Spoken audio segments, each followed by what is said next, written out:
Ito ang wet market ng Hong Kong. O, naka-tiles. Tapos may fish section. Malinis. May mga frozen naman. Ito naman yung sa mga dumplings. Yan.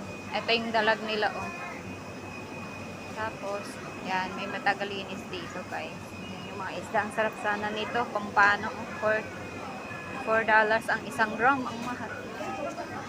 Tapos, ito naman yung mga frozen section. So, diba ang linis dito ako sa may gulay.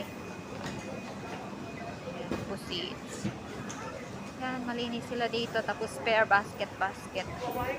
Per plato, $10 daw. Oh. So, diba ang linis? Ano na ba yung bibilin ko? Bibili ako ng potato. Kasi nagustuhan ng mga alaga ko yung potato salad ko. Bibili ako ng potato salad. Ayan, patola.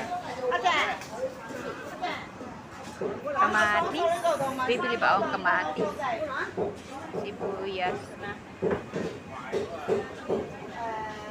Carrots. Carrots na lang. Hindi na bumili yung amo ko ng gulay. Ayan, sili. $12 siya. Bye-bye, guys.